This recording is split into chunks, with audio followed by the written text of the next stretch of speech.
जय माता दी मित्रों, 12 साल बाद बृहस्पति का राशि परिवर्तन होने जा रहा है।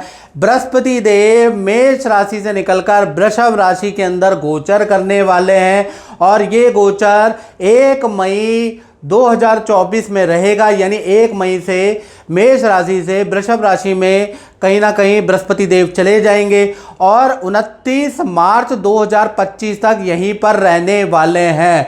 तो कहीं ना कहीं इसका प्रभाव धनु राशि पे कैसा होगा, धनु राशि पे अच्छा होगा, बुरा होगा, भाई कैसा होगा धनु राशि पे, इसके बारे में चर्चा करेंगे। क्योंकि आपकी राशि से ये गोचर अगर देखा जाए तो छठे भाव के अंदर है। जी हाँ, जहां 2 नंबर लिखा है वहां बृहस्पति है, आप ध्यान से देख लीजिएगा। यहां पर गोचर है तो शास्त्र क्या कहता है, छठा भाव वैसे खराब होता है, रोग का होता है, शत्रु का होता है, क्या चीज़ें बढ़ जाने वाली है, खराब स्थितियां रहेंगी, इसके बारे में शास्त्र पे ये एक में जिक्र कर लेते हैं। तो शास्त्र में लिखा है कि षष्ठे गोचरा जीवा स्वास्थ्य कष्ट धन वृद्धि दायका। यानी जब भी बृहस्पति का ट्रांजिट आपकी राशि से छठे भाव में होगा तो स्वास्थ्य पे आपको ध्यान रखना पड़ेगा। स्वास्थ्य के लिए अच्छा ट्रांजिट नहीं है।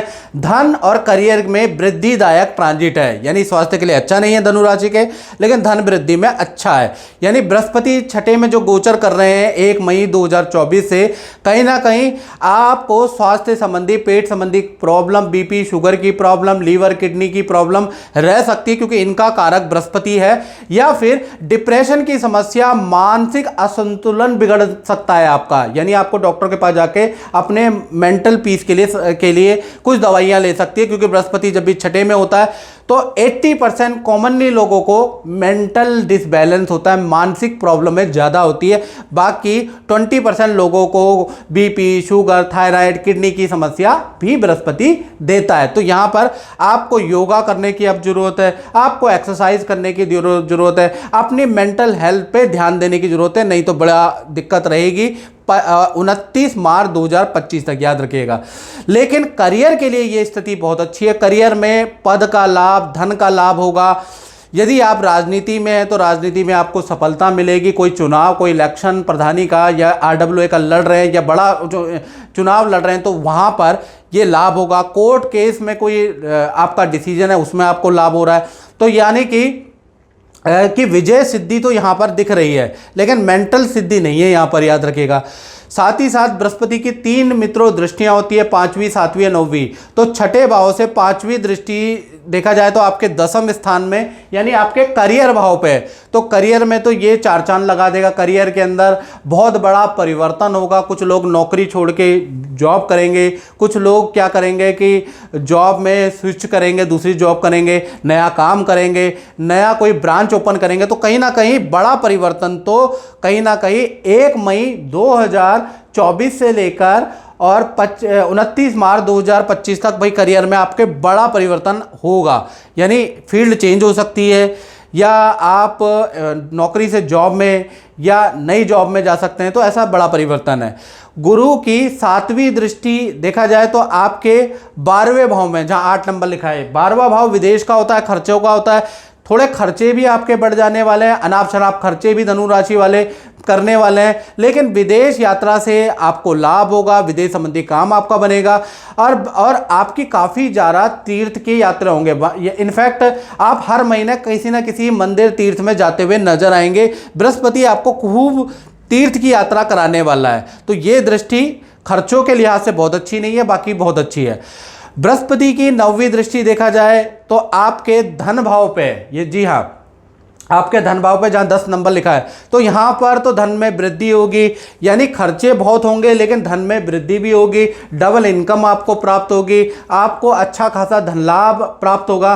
तो धन के लिए बृहस्पति, फाइनेंशियल चीज़ों के लिए बृहस्पति की दृष्टि बहुत लाभकारी है। यानी फाइनेंस बहुत अच्छा होगा, तभी तो आप घूम पाएंगे, तभी आप खर्चे कर पाएंगे।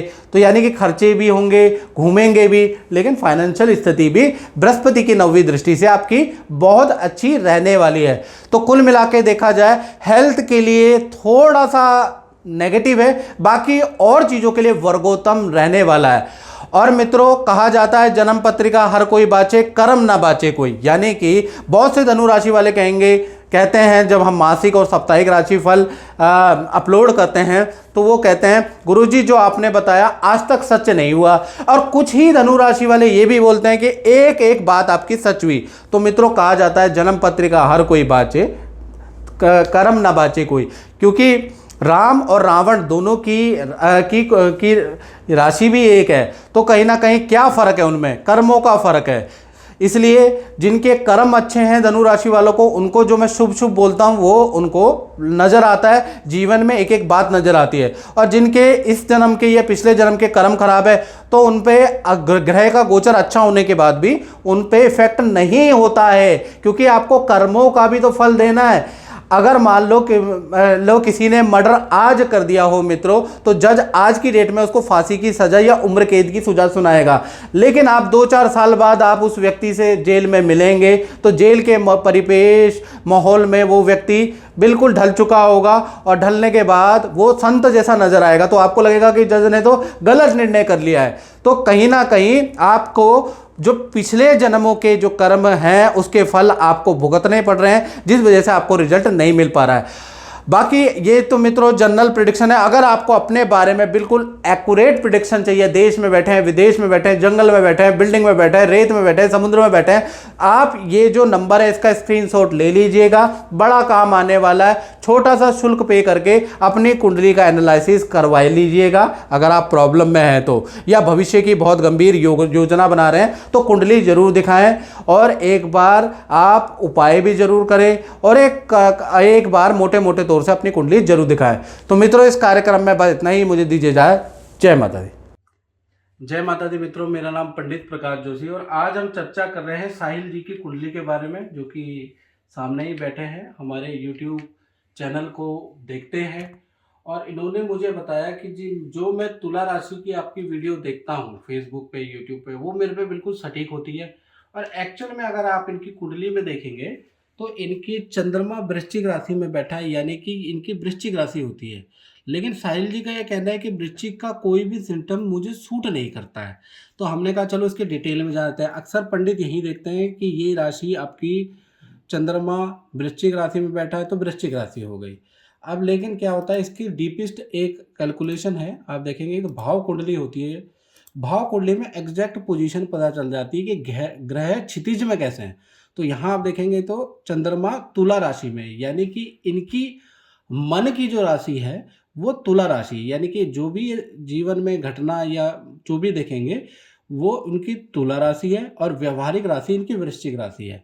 अब इनसे बात करते हैं कि तुला राशि और वृश्चिक राशि में क्या डिफरेंस देखा साहिल जी आपने। जय माता दी गुरुजी, मैं आपकी वीडियो पिछले 1.5-2 साल से देख रहा हूँ, और मैं जब भी गुरुजी तुला राशि के बारे में बताते हैं तो मैं देखता हूँ तो बिल्कुल सटीक कि सुबह में अगर आपके काम नहीं बन रहे और दिन पूर्ण होते होते काम बनेंगे, तो वैसा ही होता है। स्वास्थ्य के बारे में जो बताते हैं कि आज मेरा स्वास्थ्य जिस प्रकार रहेगा, अच्छा रहेगा, बुरा रहेगा, तो तुला राशि के हिसाब से ही सारी चीजें सटीक बैठती हैं। और वैसे कहीं किन्हीं पंडित जी को दिखाया या किन्हीं से बात करी तो उन्होंने चंद्र राशि मेरी वृश्चिक बताई, लेकिन जो मेन राशि तुला राशि मेरी बनती है, और पंडित जी ने भी मुझे इस बात से ज्ञात कराया। तो उस हिसाब से जैसा गुरुजी बताते हैं अपनी वीडियो में यूट्यूब की, तो वो as it is same to same होती है। तो इनकी इस कार्यक्रम में मैं चर्चा कर रहा था कि राशि आपको देखनी है, और जैसे मैं आपको वीडियो बनाता हूँ तुला राशि, मेष राशि, मासिक राशिफल देता हूँ, तो कोई ज़रूरी नहीं है कि जो आप राशि मान रहे हैं कि वही आपकी राशि है। क्षितिज की भी राशि देखनी पड़ती है भाव कुंडली के अनुसार। इसलिए मैं बार बार ये बोलता हूँ कि आपको अगर मेरा राशिफल देखना है तो आपने आगे पीछे की राशि भी देख लें, क्योंकि हो सकता है कि मान लीजिए आप मान के बैठे हैं कि आपकी सिंह राशि है और आप पे सूट कर रहा है कर्क राशि का, तो कर्क राशि ही होगी, और मैं यहाँ सिद्ध कर दूंगा कि आपकी कर्क राशि है। क्योंकि हम यहाँ से वही बात है कि ये इस प्रकार है, यहाँ से सीधा एरोप्लेन हमारे ऊपर है, तो हमें लगता है कि एरोप्लेन हमारे ऊपर है। एक्चुअल में वो एरोप्लेन हमारे ऊपर नहीं होता, हमसे कई किलोमीटर आगे होता है। यानी कि धरा से ऊपर क्षितिज में जो ग्रह नक्षत्र है उनको देखने की डिस्टेंस की, देखने की का दृष्टिकोण अलग है और एग्जैक्ट वहाँ क्या पोजीशन हो रही है वो दृष्टिकोण बिल्कुल अलग है। अब बहुत से लोग तो समझ ही नहीं पा रहे होंगे, तो उनको मैं समझाने के लिए उनको मिलना पड़ेगा, ऐसे नहीं समझा पाऊंगा। बाकी जय माता दी।